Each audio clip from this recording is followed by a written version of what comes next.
o kinta na mahangyo sa pangalan ni Jesus. Amen. Ang akong walid ay magdisunan ay hadlukan ba kamatayon. Kita ang tanan man guro no, hadlok mamatay. Kay kung dili pa ta hadlok mamatay nga man magpatikap man ta. No, atong ipinangga atong kagalingon. Tinuod ba? O kung may sakit ta, ato ta mapasikap. Kay tita, pinangga pa nato atong kinabuhi. O nay mga tao na mingo na gusto na nako, gusto na akong kinabuhi. Kay tungod sa problema ning kalibutan na. Pero imo una-unaon is dili mo gusto tapuson ng imong kinabuhi. Gusto lang yung tapuson ng problema sa imong kinabuhi. At ba ko dili?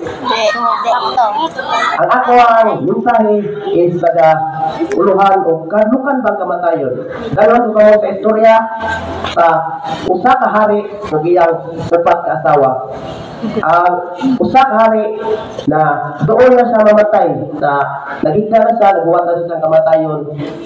Na haglok siya mamatay na siya ang usa gusto niya na sa afterlife na may kauban siya iyahang itawag iyahang pang-upat na asawa na iyang pinangga kayo iyang palitunan o alahas, singsing, rilo upat pangutang labi na mga maayong mga bado iyahang di pangutana. Gusto ba ka uban sa kuwa lulo ani kamatayon. Ang itubag sa iya pang-upat na asawa na pinangga siya niingon na dili o nilakaw siya. Then ang sunod niya gitawag ang pangtulo niya na asawa na iyang pinangga na tungod sa diganahan sa ning asawa iyang ipanghinambog sa laing gingarian. Then ipangutana niya ang iyang ipangutana, willing ka ba muban sa kamatayon? Then ang tubag sa pangtulo niyang asawa niingon na mahal pa nako kayo akong gudulingon. O ikaw namatay, magmunyo ko utro. Ngunit ito po silang pungtulo na tawa. Then,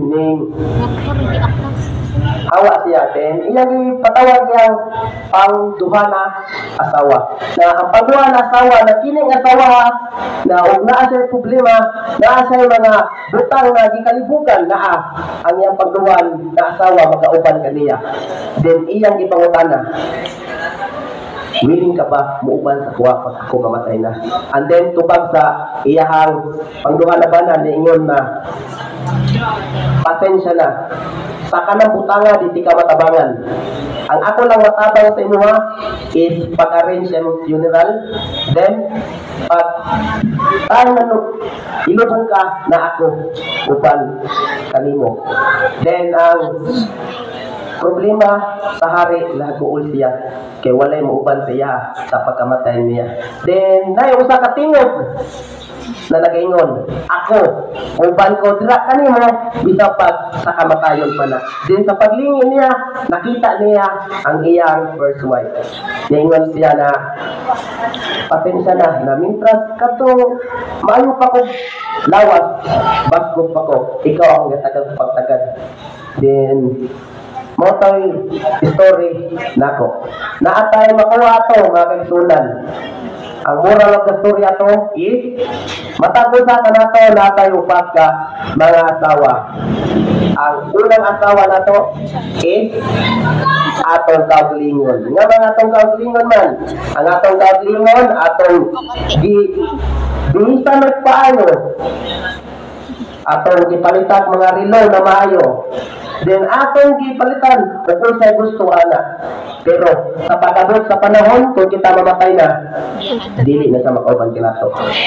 Ang pangduha na iyang pang-third wife na yang di unaan o uban na siya na pinanggapod niya. Then tama ka na to. Ang third wife is atong possession o atong mga kataguyunan. Bangin kinong butanga, yataga na itong dakong pagtagad, yataga na itong dakong attention na halos kada adlaw magtrabaho ta na walay hulong. Pero dili imisa madala na to sa kamatayon. Kung dili, kung mamatay ta, ang katigyan na to, ma-divide na. Sama sa gingon sa pagtulo na asawa na mga asawa ko putro. Then, ang second wife is ato mga pamilya o mga barkada igsoon. Nga na maingon na bana, kay ato mga igsoon, naanak sila sa tuwa. Ato mga pamilya, naanak sa tuwa. Nakalisod ta, magkubrima ta, mamati ang ato mga pamilya sa tuwa. Pero, kapag kamatay na to, ang ilan lang matabang sa tuwa. Mag-aaring sa tong funeral o mag-atol sa tong lugnanan. O gatong first na asawa, mao ang atong kalag. Pangit, ang atong kalag, maura na pag kita mamatay, ang atong kalag, magbalik sa Ginoo. Maura na magbalik sa tuwa. Sa atong pagkatubang sa Ginoo. Kaya matapusa ka nato, ang atong igsoon, dili makaluwas sa imong igsoon. Ang ginikanan nimo dili makaluwas sa imo. Ang makaluwas sa imo ay mo kauglingon o pinaagi sa tabang sa Ginoo.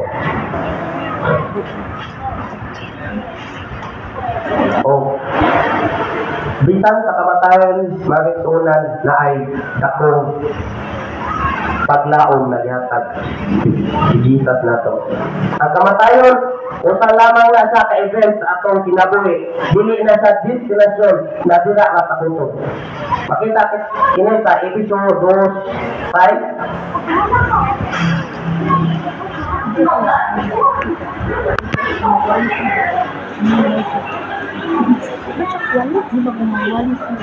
Nagayon diri. O gibanaw kita uban kaniya, o gipalingkod kita uban kaniya sa mga langitnon nga dapit diha ang Kristo. Mao ni dako na promise ni God alang sa tuwa na kita o matinuanon siya, magatuo sa iya. Kita pagabanhawon nakauban siya. Na ang God pag-promise, si God mo-promise, dili na promise na buwa-buwa. Lahi na ba promise sa mga tao na usahay, patuloy usahay dili. No?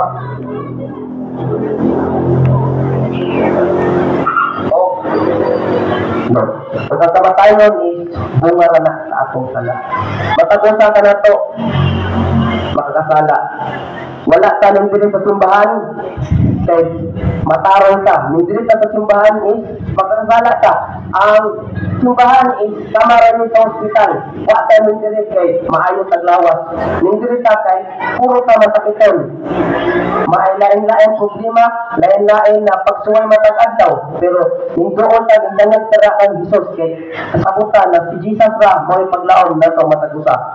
O mabasa diri sa Roma 14:8.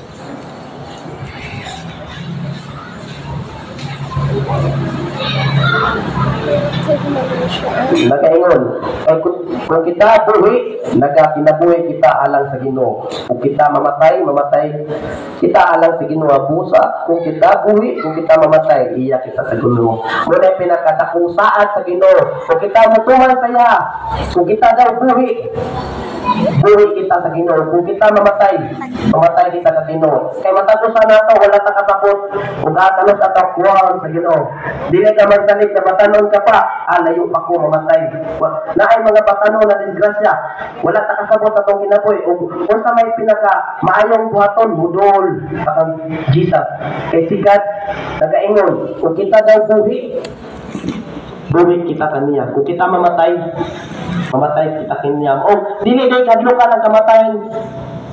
Makaigsuon, ang kamatayon is bunga ra sa mga sala. Then, nagsaad si Jesus na kung kita mamatay, na ay kaluwasan o na ay usa ka butang na ato ang una-unaon na dili ta maghuwat sa ato ang sira sa kaluwasan bago ta mutuon kang Jesus. Na ay duha ka klase ang kaluwasan. Ang unang pagsira sa kaluwasan is pagbalik ni Jesus. And then ang pagkaduha is ang kamatayon. Ano? Kung mamatay na gani ka, sira na ang kaluwasan. Ang imo lang mabuhat is while nakinabuhi ka ninyo ta magatuot ang Jesus, suwalta siyang kabubuton. Focus mo ko, kadlukan ba ang kaluwasan, ang kamatayon? mahimo lang kadlukan ang kamatayon kung wala kita kang Jesus, no? Is gingon pa sa atong verse na kung mamatay man kita mabuhi, iya kita kang Jesus. Kung kita motuo pagkabatuntan kinabuhi walay katapusan, luyo ani kamatayon.